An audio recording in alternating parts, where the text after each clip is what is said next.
السلام علیکم ورحمۃ اللہ وبرکاتہ۔ الحمد للہ رب العالمین والعاقبۃ للمتقین والصلاۃ والسلام علی رسولہ الکریم۔ محترم حضرات، ہم عید میلاد النبی کی شرعی حیثیت پر آپ سے لگاتار گفتگو کر رہے ہیں۔ آج حقیقت میں بہت دکھی ہوں اور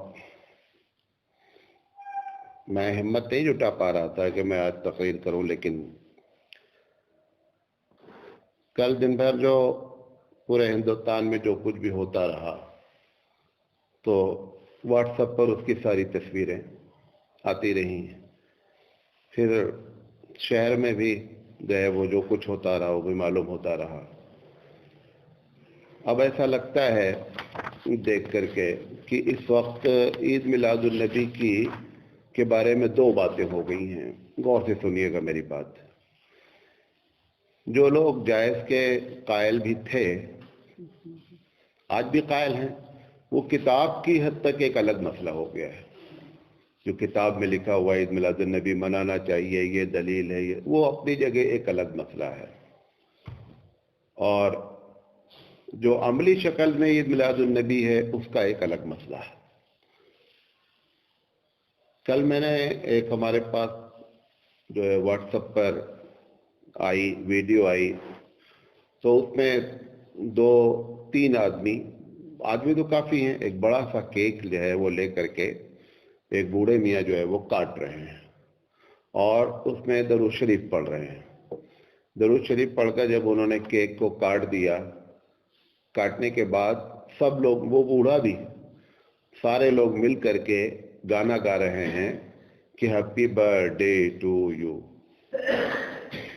یہ گانا گا رہے ہیں۔ تو یہ بات کو دیکھ کر میں نے محسوس کیا کہ اب کتابی میلاد النبی دوسرا ہے اور جو موجودہ میلاد النبی ہے یہ دوسرا ہے۔ کسی سے بھی اگر یہ فتویٰ لیا جائے کہ اس کی پکچر نکال لی جائے، ویڈیو بنا دی جائے اور پھر کسی عالم کو، جو بریلوی عالم، اس کو بھیج دیا جائے کہ یہ بتائیے اس طریقے سے عید میلاد النبی منانا کیسا ہے، تو کوئی کتنا بھی گرا ہوا عالم ہوگا وہ فتویٰ جائز کا نہیں دے سکتا۔ ہمارا شروع سے اسی بات پر اختلاف ہے۔ ہمارے علماء بھی، بہت سے علماء عید میلاد النبی کے قائل رہے ہیں، ایک اکابرین میں قائل رہے ہیں، ایسا نہیں ہے، لیکن اس کے بعد جب اس میں حالات لوگوں نے خراب کیے تو پھر انہوں نے سب نے کیا کیا، اس پر کمنٹ کرنا شروع کیا۔ تو کل کا جو دیکھ کر کے حیرت ہوئی، ایک جگہ تو جلوس آیا، دیکھا تو کہ 4-5 لوگ بہت عالی شان قسم کا کپڑا پہنے ہوئے، ٹوپی لگائے ہوئے ہیں، کسی کے چہرے پر داڑھی نہیں ہے، اور یہ لوگ جو ہے عید میلاد النبی کے جلوس کو کیا کر رہے ہیں، لیڈ کر رہے ہیں۔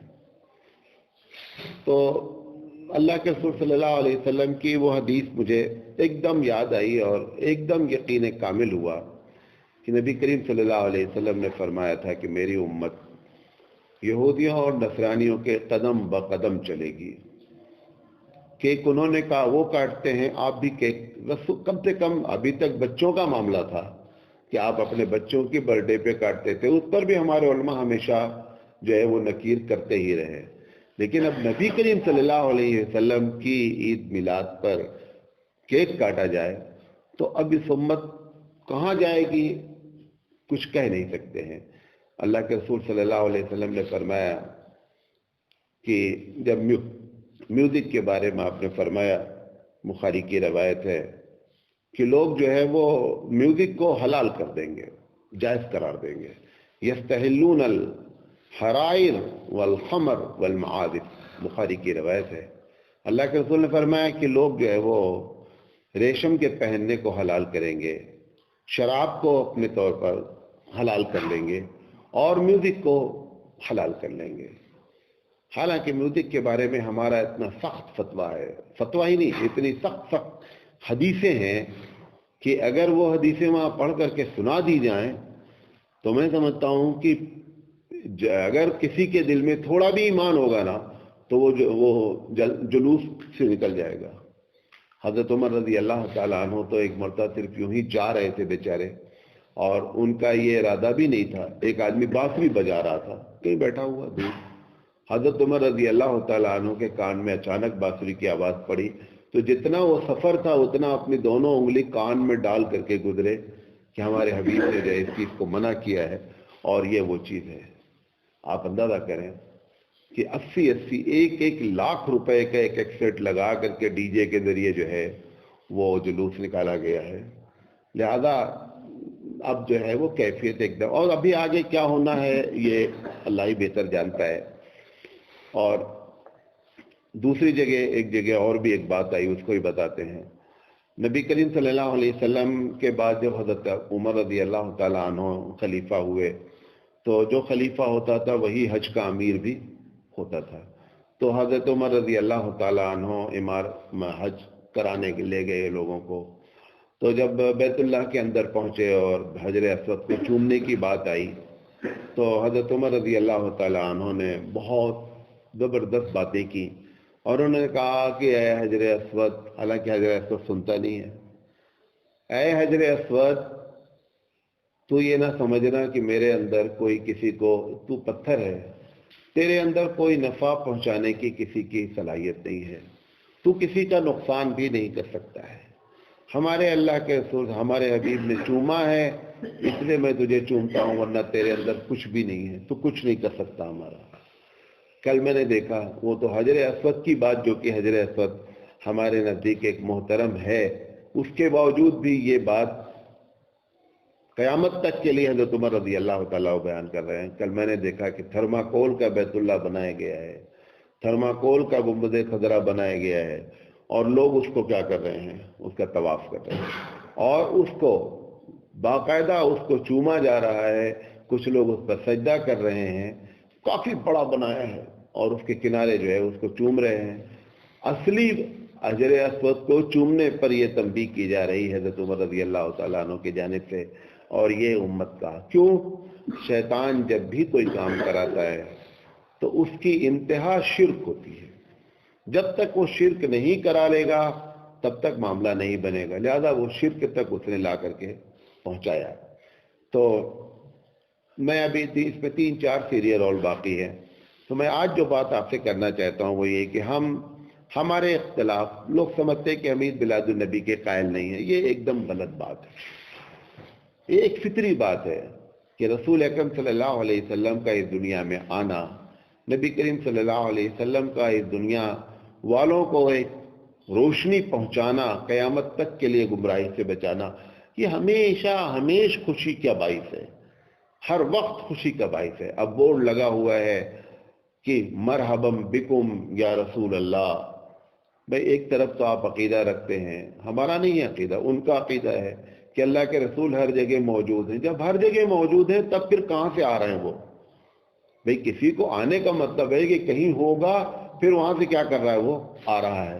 جب آپ یہ عقیدہ رکھتے ہیں اللہ کے رسول ہر جگہ موجود ہیں تو پھر مرحبا کس چیز کا ہے؟ کس چیز کا وہ مرحبا ہے؟ ہزاروں جملے مرحبا بکم یا سردار، دنیا بھر کے جملے. یقینی بات ہے جب انسان اپنی عقلوں سے ان چیزوں کو کرے گا تو جتنا اس کی آئی کیو الگ الگ ہے، اس کے آئی کیو کے لحاظ سے وہ کیا ہے، اپنے دماغ کے لحاظ سے کام کرتا رہتا ہے. تو یہ پہلی بات تو یہ سمجھ لے کہ ہم عید میلاد النبی، خوشی ہونا، اللہ کے رسول کی بعثت، اللہ کے رسول کی آمد، سب خوشی کا باعث ہے. اور صرف اس میں جو ہم کو اختلاف ہے وہ بنیادی طور پہ 5 ہے.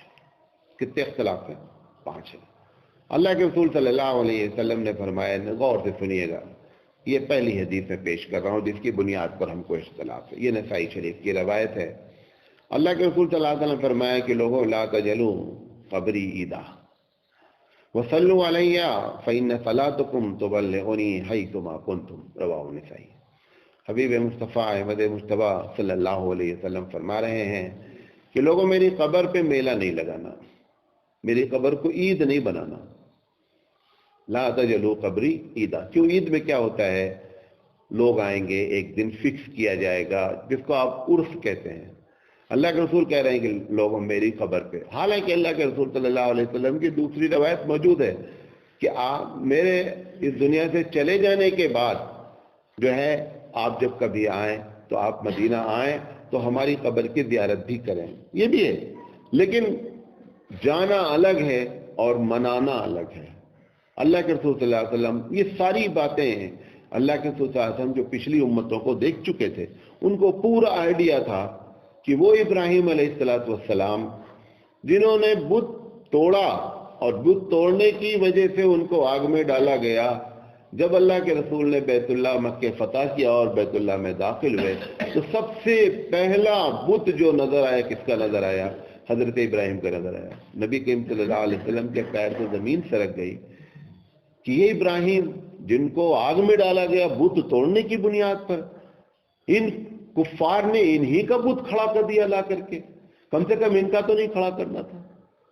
تو اللہ کے رسول صلی اللہ علیہ وسلم کو یہ آئیڈیا تھا کہ ہر نبی کے ماننے والے اس قسم سے باتیں کرتے ہیں, لہذا آپ نے اپنی امت کو ان سب باتوں سے آگاہ کیا. آخری وقت کی بات ہے, اللہ کے رسول صلی اللہ علیہ وسلم اس کے بعد غالباً 3 ہی دن حیات رہے یا 1 ہفتے کی بات ہے. اللہ کے رسول صلی اللہ علیہ وسلم فرمایا کہ لوگوں لعنت اللہ الیہود والنصارى اتخذوا قبور انبیائہم مساجدا. اے لوگوں, یہودیوں اور نصرانیوں پر لعنت ہو کہ جنہوں نے اپنی قبروں, اپنے نبی کی قبروں پر سجدہ کیا اور اس کو سجدہ گاہ بنایا. مطلب کیا ہے کہ خدا کے واسطے آپ میرے ساتھ ایسا نہیں کیجیے گا. اسی بات کو آپ اس انداز میں فرما رہے ہیں کہ لا تجلو قبری عیدا, اے لوگوں میری قبر پہ میلہ نہیں لگنا چاہیے, میری قبر پہ عرس نہیں ہونا چاہیے. جب حضور کی قبر پر عرس نہیں لگے گا تو دنیا کی کسی قبر پہ عرس لگ سکتا ہے؟ اگر عرس لگنا تھا تو سب سے پہلے حبیب مصطفیٰ سے زیادہ کون شان والا ہے؟ حبیب مصطفیٰ سے کون زیادہ برکت والا ہے؟ وہ منع کر رہے ہیں کہ لوگوں میری قبر پہ میلہ نہیں لگانا. پھر آپ نے فرمایا وصلوا علیہ, اے لوگو مجھ پر درود بھیجا کرو.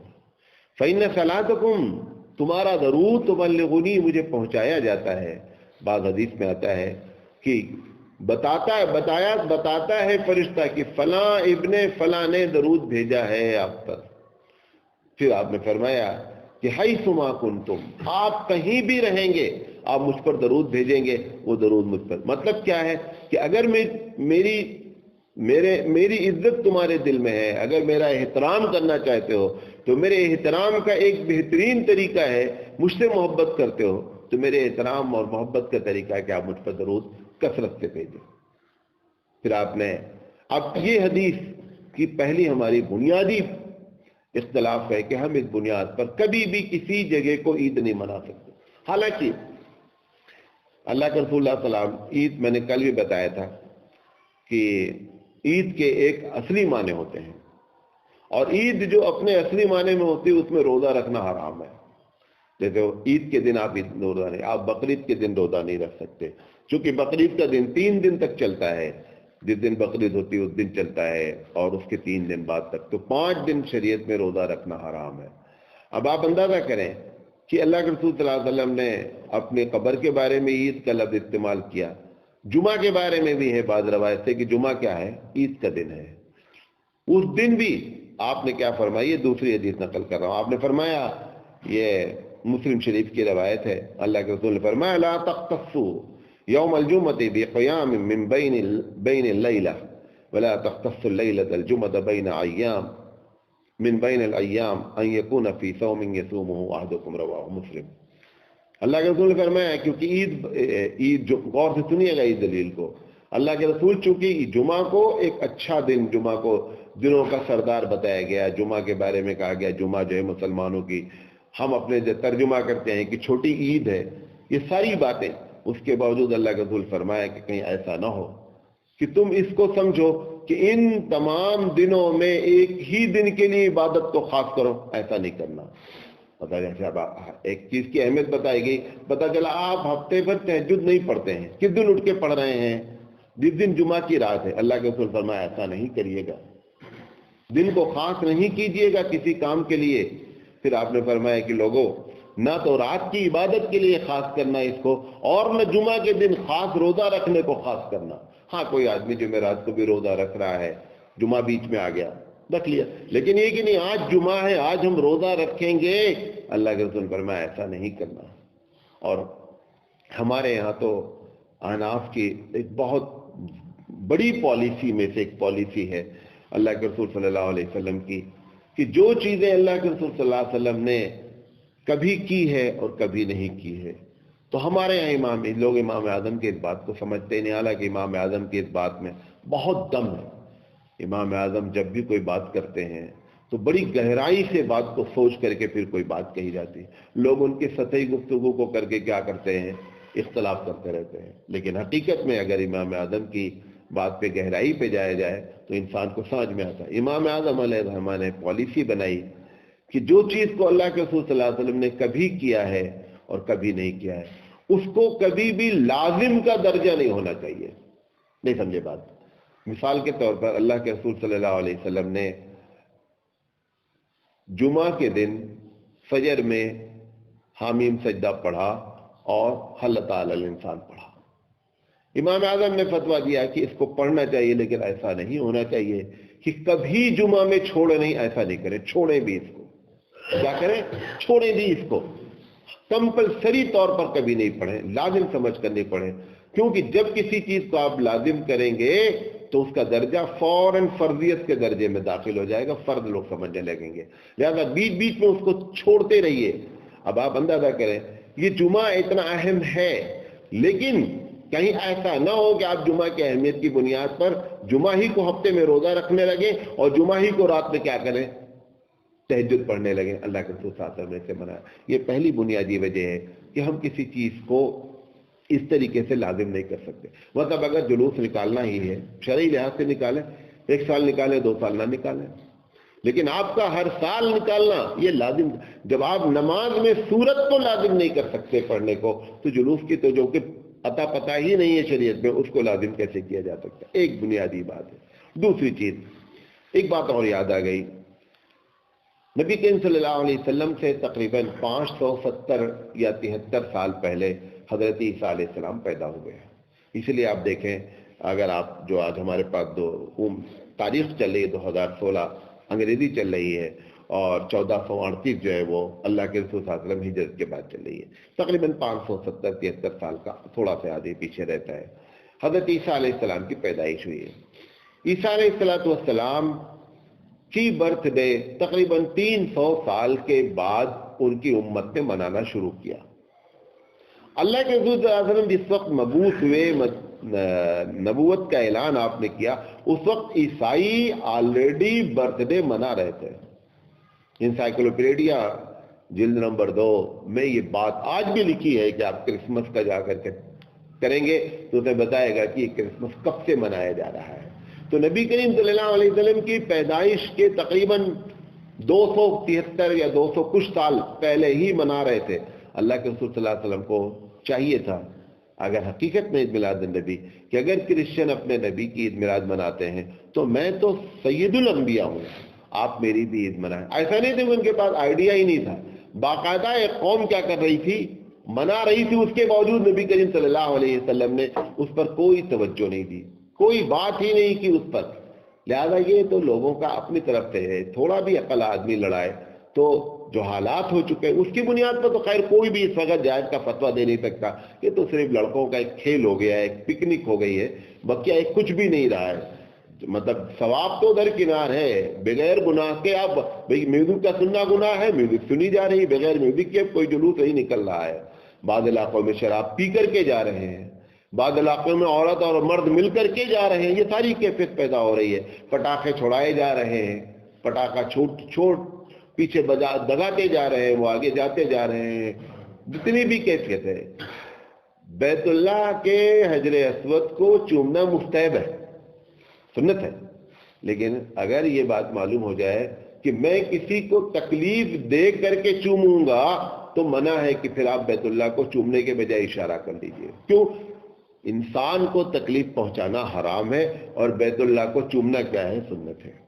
ٹھیک ہے، پورے شہر میں ہندوستان میں تکلیف پہنچائی گئی، اتنی بڑی بڑی لائٹیں وہ لوگوں کی آنکھوں کو چوندھیا رہی ہیں، کچھ نہیں۔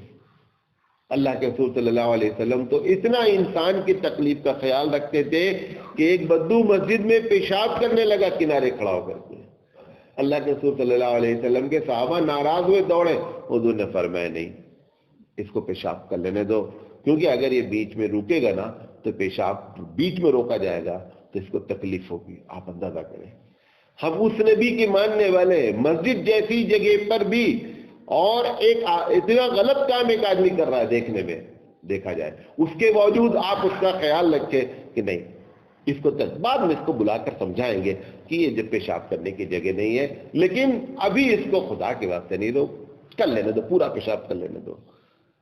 اتنا خیال ہے کہ انسان کو ہماری ذات سے کیا ہونا چاہیے, تکلیف نہیں پہنچنا چاہیے.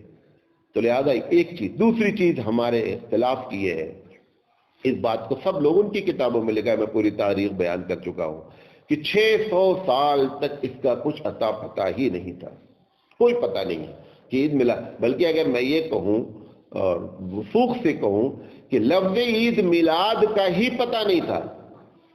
اس کو تو آج آپ بھی جو لوگ 40-50 سال کے وہ بھی جانتے ہیں کہ یہ تاریخ 12 وفات کے نام سے مشہور تھی, عید میلاد النبی ہوتا ہے کے نام سے مشہور نہیں تھی. 12 وفات, عورتیں تو یو پی میں آج بھی اس مہینے کو 12 وفات کہتی ہیں, ربیع الاول کے بجائے 12 وفات کہا جاتا ہے.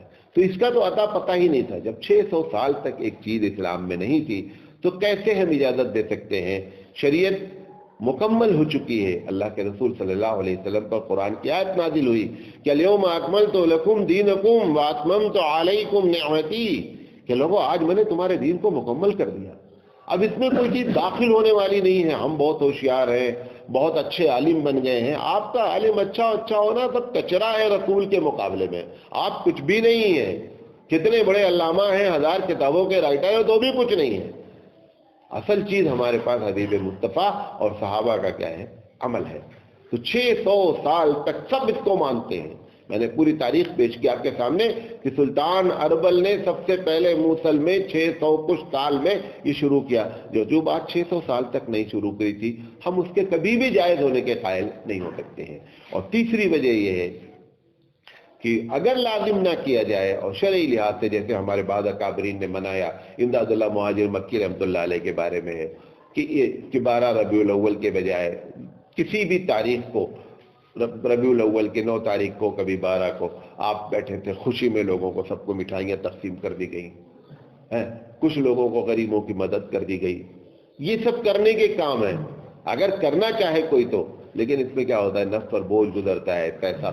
پیسہ ڈی جے میں دیا جا سکتا ہے چندہ, لیکن اسی محلے کی اس لڑکی کے لیے چندہ نہیں کیا جا سکتا کہ جس کو 10,000 15,000 روپے کی شادی کی ضرورت ہے. اسی محلے والے اس کو نہیں دیتے, اور اسی محلے والے بھیک مانگ کر کے ڈی جے بجاتے ہیں کہ اس کی مانگ بھر جائے, وہ اپنے گھر آباد ہو جائے. یہ نہیں ہو رہا ہے. لیکن چندہ دیں گے, ڈی جے کے لیے چندہ دیا جائے گا, اس غریب کے لیے چندہ نہیں دیا جاتا ہے. تیسری وجہ یہ ہے ہماری کہ اس کی خرافات کا کوئی اجازت نہیں دیتی ہے کہ جو ہے عید میلاد النبی کے جواز کا فتویٰ دیا جائے. اور چوتھی چیز ہے اللہ کے رسول صلی اللہ علیہ وسلم کی حدیث ہے کہ من تشبہ بقوم فہو منہم, جو جس قوم سے مشابہت رکھتا ہے, جس قوم کے طریقے کو اختیار کرتا ہے, خاص کر عبادت میں اور عقیدے میں, اللہ کے رسول صلی اللہ علیہ وسلم نے فرمایا وہ اسی سے تعلق رکھتا ہے, اسی قوم کا ایک فرد ہے. اللہ کے رسول صلی اللہ علیہ وسلم تو اتنا زیادہ اس میں ہے. آپ دیکھتے ہیں نماز میں افضل ہے کہ نماز میں آنکھ بند کر کے نماز نہ پڑھی جائے. جب نماز آپ پڑھیں تو آنکھ بند کر کے نماز نہیں پڑھیں. کیوں نہیں پڑھیں نماز آنکھ بند کر کے؟ حالانکہ ہمارا تجربہ ہوتا ہے کہ جب ہم آنکھ بند کرتے ہیں تو ہم کو زیادہ ہماری توجہ ہوتی ہے. اس کے باوجود اللہ کے رسول کی سنت کیا ہے کہ آنکھ نہ بند کی جائے. نہ وجہ کیا ہے, ساری دنیا کے غیر مذہب غیر مسلم حضرات جو مسلمان نہیں ہیں وہ جب عبادت کرتے ہیں تو آنکھوں کو بند کر کے کرتے ہیں. اللہ کے رسول ان کی مخالفت کرنا چاہتے ہیں کہ ہمارا مذہب, ہمارا طریقہ ایک دم الگ ہے, ان سے ہمارا کوئی, عبادت کے معاملے میں ان سے ہمارا کوئی رشتہ نہیں ہے. یہودیوں کے بارے میں آیا کہ وہ لوگ جب اپنی عبادت گاہ آتے ہیں تو چپل بہت دور اتارتے ہیں. اللہ کے رسول صلی اللہ علیہ وسلم نے کہا اگر ایسی بات ہے تو میں دور اتارنا تو درکنار ہے, میں چپل پہن کر نماز پڑھوں گا. مخالفت یہاں تک ہے. اور ایک مرتبہ نہیں, کئی مرتبہ آپ نے چپل پہن کر, جوتے پہن کر آپ نے نماز پڑھی. یہ بتانے کے لیے کہ اے یہودیوں ہم تمہارے طریقے سے قطعی مطمئن نہیں ہیں، ہمارا اپنا الگ طریقہ ہے، ہماری اپنی الگ شریعت ہے، تم جو کچھ بھی کرو گے ہم اس کے مخالف ہیں، ہم اس کو قطعی برداشت نہیں کر سکتے عبادت اور عقیدے میں۔ یہ عبادت کا معاملہ، یہاں پر ثواب تم کمانے جا رہے ہو، وہ طریقہ جو عیسائیوں کا ہے وہ طریقہ تم نے کیک کاٹا، تم وہ بھی جو ہے ڈانس کرتے ہیں، وہ بھی کرسمس، ساری چیز خدا کی قسم ڈکٹ ہو رہی ہے۔ کوئی عیسائی جو کبھی شراب نہیں پیتا وہ بھی کرسمس کے دن تھوڑا ضرور پیتا ہے، آپ کو معلوم ہے؟ کوئی کبھی نہیں، میں تو پوری کمیونٹی کو ان کو دیکھا ہوں، جب میں لیکچرر تھا ان کے بعد میں نے پروگرام اٹینڈ کیے، جو کبھی نہیں ڈانس کرتا وہ بھی ڈانس کرے گا اس دن، جو کبھی نہیں پیتا وہ بھی ایک گھونٹ ضرور پیے گا۔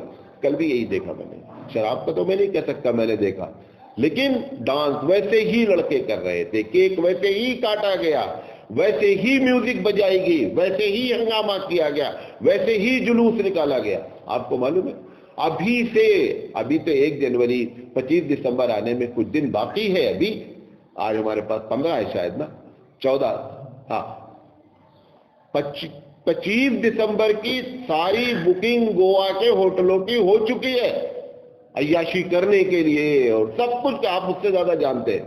اللہ کے رسول صلی اللہ علیہ وسلم ان تمام چیزوں سے من تشبہ بقوم فہو منہم، جو جس قوم سے مشابہت اختیار کرے وہ اسی کا ایک فرد ہے۔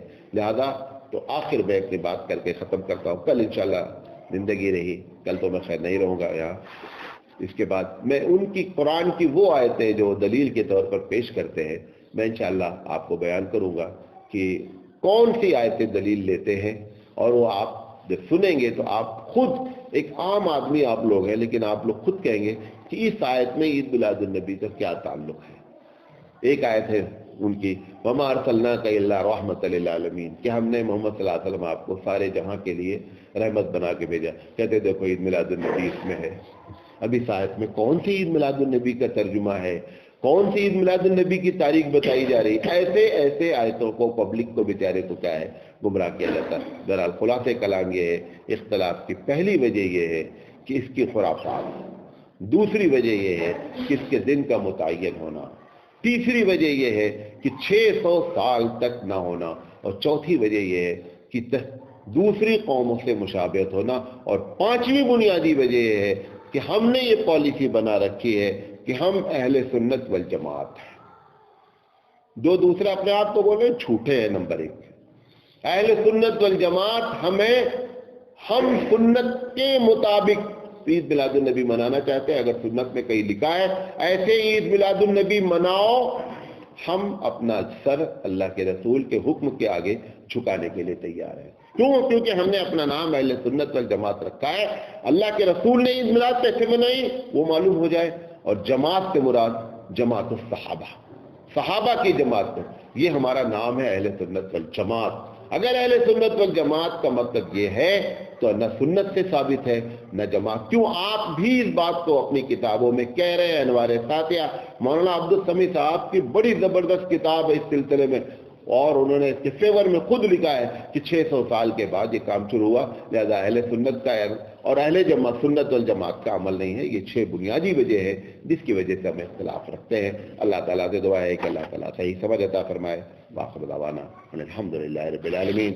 سبحان اللہ وبحمدہ، سبحانک اللہم وبحمدک، اشہد ان لا الہ الا انت، استغفرک واتوب الیک۔